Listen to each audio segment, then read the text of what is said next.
Hello guys, मैं हूं अबीहा इंतखाब। आपके अपने यूट्यूब चैनल अबीहा क्लासेस सफलता की सोच में आपका स्वागत है।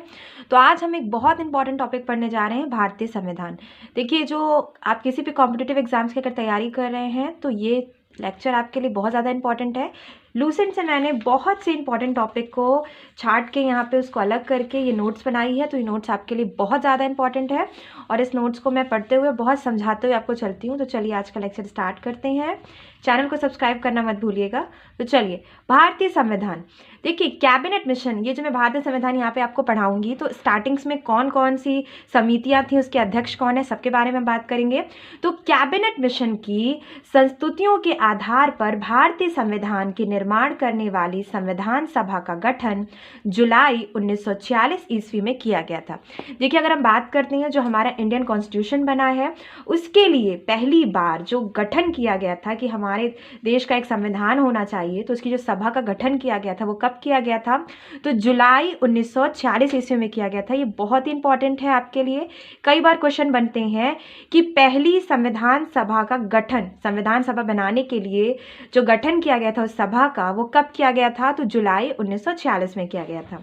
दूसरा पॉइंट देखते हैं, भारत के लिए संविधान सभा की रचना हेतु संविधान सभा का विचार सर्वप्रथम स्वराज पार्टी ने 1924 ईस्वी में प्रस्तुत किया था। देखिए, ये संविधान सभा का गठन किया गया था, लेकिन सबसे पहले जो प्रस्ताव रखा था वो किसने रखा था? स्वराज पार्टी ने रखा था, 1924 में रखा था। ठीक है, अब नेक्स्ट पॉइंट देखते हैं। 11 दिसंबर 1946 को डॉक्टर राजेंद्र प्रसाद संविधान सभा के स्थायी अध्यक्ष निर्वाचित हुए थे। अगर क्वेश्चन आता है आपसे कि स्थायी अध्यक्ष कौन थे संविधान सभा के जो 1946 में बनी थी, तो उस संविधान सभा के स्थायी अध्यक्ष थे डॉक्टर राजेंद्र प्रसाद। आगे देखते हैं, संविधान सभा की प्रमुख समितियां थीं, उनके अध्यक्ष कौन कौन थे, ये बहुत इंपॉर्टेंट है। जैसे संचालन समिति, इसके अध्यक्ष कौन थे? डॉक्टर राजेंद्र प्रसाद। तो क्वेश्चन बनता है कि संचालन समिति के अध्यक्ष कौन थे? तो डॉक्टर राजेंद्र प्रसाद थे। अब नेक्स्ट देखते हैं, संघीय संविधान समिति के अध्यक्ष कौन थे? तो पंडित जवाहरलाल नेहरू थे। ठीक है, संघीय संविधान समिति के अध्यक्ष कौन थे? पंडित जवाहरलाल नेहरू। आगे देखते हैं, प्रांतीय संविधान समिति के अध्यक्ष कौन थे? तो सरदार वल्लभ भाई पटेल। ये वेरी इंपॉर्टेंट है। संचालन समिति के अध्यक्ष कौन थे? डॉक्टर राजेंद्र प्रसाद। संघीय संविधान समिति के अध्यक्ष कौन थे? तो पंडित जवाहरलाल नेहरू। प्रांतीय संविधान समिति के अध्यक्ष कौन थे? तो सरदार वल्लभ भाई पटेल। नेक्स्ट देखते हैं, प्रारूप समिति, यानी कि जो हमारा इंडियन कॉन्स्टिट्यूशन है उसको रूप देने के लिए, प्रारूप देने के लिए जो समिति बनाई गई थी, उसके अध्यक्ष कौन थे? डॉक्टर भीमराव अंबेडकर। ये नाम तो बहुत इंपॉर्टेंट है। अब देखते हैं, संघीय शक्ति समिति के अध्यक्ष कौन थे? तो पंडित जवाहरलाल नेहरू। संघीय संविधान समिति के भी अध्यक्ष पंडित जवाहरलाल नेहरू थे।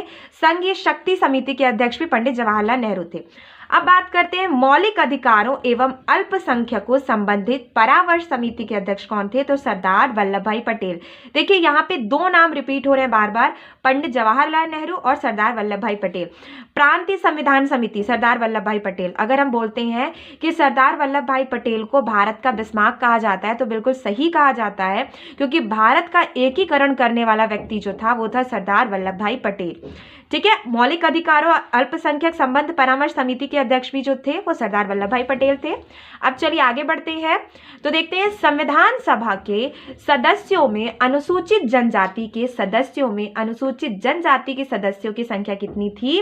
तो 33 थी, यानी 33 थी। संविधान सभा में जो सदस्य थे उनमें अनुसूचित जनजाति के जो सदस्य थे उनकी संख्या कितनी थी सदस्यों की?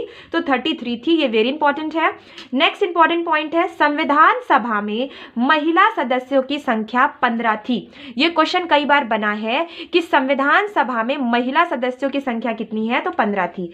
देश विभाजन के बाद संविधान सभा का पुनर्गठन 31 अक्टूबर 1947 ईस्वी को किया गया।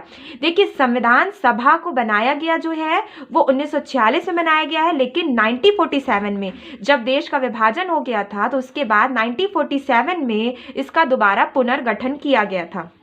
अब देखिए, बात करते हैं, स्वतंत्र भारत का पहला मंत्रिमंडल 1947, ये वेरी इंपॉर्टेंट है। जवाहरलाल नेहरू प्रधानमंत्री, राष्ट्रमंडल हम जानते हैं। सरदार वल्लभ भाई पटेल गृह मंत्री, सूचना व प्रसारण राज्यों के मामलों में मंत्री हैं। डॉक्टर राजेंद्र प्रसाद खाद्य एवं कृषि मंत्री हैं। ये 1947 का पहला मंत्रिमंडल है। मोहम्मद मौलाना अब्दुल कलाम आजाद शिक्षा मंत्री रहे। डॉक्टर जॉन मथाई रेलवे एवं परिवहन मंत्री रहे। डॉक्टर बी आर अम्बेडकर यानी हमारे डॉक्टर भीमराव अम्बेडकर, जो कि जिन्हें गॉड फादर भी बोला जाता है इंडियन कॉन्स्टिट्यूशन का, यानी हमारे इंडियन कॉन्स्टिट्यूशन को लिखने वाले जो थे डॉक्टर भीमराव अम्बेडकर थे। तो डॉक्टर भीमराव अम्बेडकर विधि में मंत्री थे। जगजीवन राम ये आपके श्रम मंत्री थे। सरदार बलदेव सिंह ये आपके रक्षा मंत्री थे। सी एच भाभा ये आपके वाणिज्य मंत्री थे। ये बहुत इंपॉर्टेंट नाम है। अब देखिए, राजकुमारी अमृत कौर ये स्वास्थ्य मंत्री हैं। रफी अहमद किदवई ये संचार मंत्री हैं। आर के षणमुगम शेट्टी ये वित्त मंत्री हैं। देखिए, ये रफी अहमद किदवई और आर के षणमुगम शेट्टी का नाम बहुत इंपॉर्टेंट है। ये कई बार एसएससी के क्वेश्चंस में भी आए हैं, आपके सीएचएसएल और सीजीएल में पूछे गए हैं। डॉक्टर श्यामा प्रसाद मुखर्जी उद्योग एवं आपूर्ति मंत्री हैं। वीएन गाडगिल कार्य खान एवं ऊर्जा मंत्री हैं। अब देखिए, यहाँ पे भी कुछ इंपॉर्टेंट पॉइंट्स है, उस पर बात करते हैं। संविधान निर्माण की प्रक्रिया में कुल कितना टाइम लगा है? तो संविधान निर्माण की प्रक्रिया में कुल 2 वर्ष 11 महीने और 18 दिन लगे हैं। यानी अगर क्वेश्चन पूछा जाता है आपसे कि संविधान कितने दिन में हमारा भारतीय संविधान बन के तैयार हुआ है, तो 2 साल 11 महीने और 18 दिन में हमारा भारतीय संविधान बन के तैयार हुआ है। और संविधान के प्रारूप पर कुल 114 दिन बहस गई है, यानी बहस जो चली है कि कोई भी क्लॉज सही है या नहीं सही है, कोई भी एक्ट को हटाना है या उसको लगाना है, इस पे जो बहस चली है वो कितने दिन चली है? 114 दिन चली है। संविधान सभा की अंतिम बैठक 24 जनवरी 1950 ईस्वी को हुई और उसी दिन संविधान सभा के द्वारा डॉक्टर राजेंद्र प्रसाद को भारत का प्रथम राष्ट्रपति चुना गया। देखिए, आपके दिमाग में कई बार ये क्वेश्चन आते हैं कि भारत के जो प्रथम राष्ट्रपति हैं डॉक्टर राजेंद्र प्रसाद, वो कब बने? तो बच्चे अक्सर जवाब दे देते हैं कि 1947 में बने, क्योंकि 1947 में ही हमारा देश आज़ाद हुआ। तो ऐसा नहीं है, 1947 में हमें पहले राष्ट्रपति नहीं मिले थे। हमें अपने पहले राष्ट्रपति मिले हैं 1950 में, यानी 1950 में, जिस साल हमारा संविधान बना। और 26 जनवरी 1950 को तो हम इसी दिन के रूप में जानते हैं कि इस दिन हमारा संविधान लागू किया गया था। और 24 जनवरी ये बहुत इंपॉर्टेंट डेट है कि अंतिम बैठक हुई थी 24 जनवरी को और 26 जनवरी को लागू हो गया था। 24 जनवरी को जो अंतिम बैठक हुई थी, उसी दिन डॉक्टर राजेंद्र प्रसाद को भारत का प्रथम राष्ट्रपति चुन लिया गया था। अब देखिए, प्रस्तावना। संविधान की प्रस्तावना को संविधान की कुंजी कहा जाता है। देखिए, इसे आत्मा भी कहा जाता है संविधान की, और इसे संविधान की कुंजी भी कहा जाता है। 42वें संविधान संशोधन अधिनियम 1976 के द्वारा इसमें समाजवादी, पंथ निरपेक्ष और राष्ट्र की अखंडता शब्द जोड़े गए। देखिए, यहाँ पे कौन कौन से शब्द जोड़े गए हैं? समाजवादी, पंथ निरपेक्ष और अखंडता, ये 3 शब्द जोड़े गए हैं। कौन से संविधान संशोधन में? तो 42वें संविधान संशोधन में। और कब हुआ है? तो 1976 ईस्वी में हुआ। ये वेरी इंपॉर्टेंट है। ये भारत के जो संविधान है उसकी प्रस्तावना में ये 3 शब्द जोड़े गए हैं 42वें संविधान संशोधन के आधार पर। अब चलिए आगे देखते हैं। यहाँ पे संविधान के कुछ विदेशी स्रोत यहाँ पे क्या है? तो देखिए, मौलिक अधिकार जो है हमारा संयुक्त राज्य अमेरिका से लिया गया है। हमारे संयुक्त राज्य अमेरिका से हमारे मौलिक अधिकार लिए गए हैं। ब्रिटेन से संसदात्मक शासन प्रणाली ली गई है। आयरलैंड से नीति निर्देशक सिद्धांत लिए गए हैं। ऑस्ट्रेलिया से समवर्ती सूची का प्रावधान है, ऑस्ट्रेलिया के संविधान से लिया गया है। जर्मनी के संविधान से क्या लिया गया है? आपातकाल के प्रवर्तन के दौरान राष्ट्रपति को मौलिक अधिकार संबंधित शक्तियां होती हैं, यानी जब आपातकाल होता है तो हमारे मौलिक अधिकार समाप्त कर दिए जाते हैं। तो ये कहाँ से लिया गया? जर्मनी से लिया गया है। कनाडा, संघ एवं राज्य के बीच शक्ति विभाजन, यानी कि सेंट्रल गवर्नमेंट क्या डिसाइड करेगी, स्टेट गवर्नमेंट क्या डिसाइड करेगी, ये कहाँ से लिया गया है? तो ये कनाडा के संविधान से लिया गया है। आगे देखते हैं, दक्षिण अफ्रीका, संविधान संशोधन की प्रक्रिया का प्रावधान। देखिए, जो भी संविधान में लिखा है ऐसा नहीं है कि अंतिम सच है, इसमें संशोधन भी किया जा सकता है, क्योंकि तत्कालीन परिस्थितियां कुछ और होंगी और वर्तमान परिस्थितियां कुछ और होंगी। जब ये संविधान बना था तो कुछ और सिचुएशन रही होगी और आज के टाइम में कुछ और है, और ऐसा ही हमेशा चलता रहेगा। तो कुछ ना कुछ बदलाव होना, संशोधन होना जरूरी है। तो ये कहाँ से लिया गया है? दक्षिण अफ्रीका से लिया गया है। रूस से क्या लिया गया है? तो मौलिक कर्तव्यों का प्रावधान। देखिए, अगर हमारे मौलिक अधिकार हैं तो कुछ हमारे मौलिक कर्तव्य भी हैं, तो ये रूस से लिया गया है। आगे देखते हैं, जापान से क्या लिया गया है? विधि द्वारा स्थापित प्रक्रिया ली गई है। अब देखिए, भारतीय संविधान की कुछ अनुसूची है। कितनी अनुसूची है? भारतीय संविधान में टोटल 12 अनुसूचियां हैं। कितनी है? 12। ये हमेशा याद रखिएगा, भारतीय संविधान में 12 अनुसूचियां हैं। अब नेक्स्ट देखते हैं, देखिए हमारे मौलिक अधिकार क्या क्या है। मौलिक अधिकार है हमारा समता या समानता का अधिकार। हम सबके पास ये मौलिक अधिकार है कि हम इक्वल हैं और हम सब में समानता का अधिकार होना चाहिए। ये अधिकार हमें हमारे कॉन्स्टिट्यूशन ने दिया है, ये अधिकार हमें डॉक्टर भीमराव अंबेडकर ने दिया है। और ये मौलिक अधिकार लिया कहाँ गया से है, तो संयुक्त राज्य अमेरिका से लिया गया है ये मौलिक अधिकार। स्वतंत्रता का अधिकार यानी हर को आजादी का पूरा अधिकार है।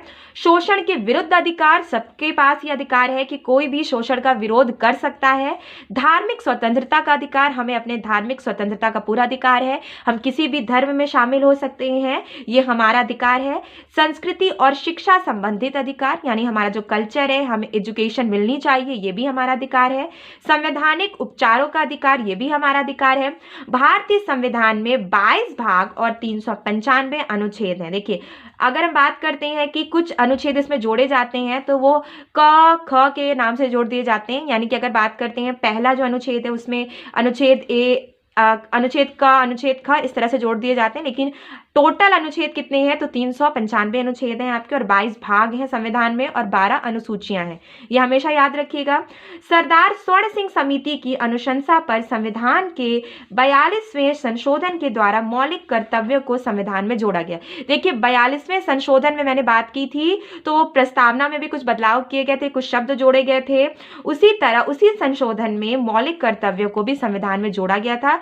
यानी कि अगर सवाल आपसे पूछा जाता है कि जस्ट हमारा कॉन्स्टिट्यूशन जब बना 1950 में तो क्या उसमें मौलिक कर्तव्य शामिल थे, तो मौलिक कर्तव्य उसमें शामिल नहीं थे। ये 42वें संशोधन के द्वारा मौलिक कर्तव्य जोड़े गए हैं।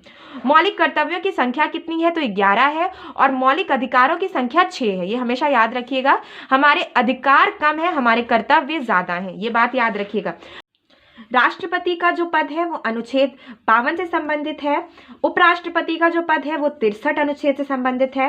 प्रधानमंत्री का जो पद है वो 74 अनुच्छेद से संबंधित है। और भारत का महान्यायवादी जो होता है उसका जो पद है वो 76 अनुच्छेद से संबंधित है। ये बहुत इंपॉर्टेंट है, कई बार क्वेश्चन इससे बनते हैं कि राष्ट्रपति किस अनुच्छेद से संबंधित है, उपराष्ट्रपति, प्रधानमंत्री और भारत का महान्यायवादी। तो आज का वीडियो बस इतना ही। मैं फिर से बता दूं, चैनल को सब्सक्राइब कीजिएगा, वीडियो को लाइक कीजिएगा। Thank you.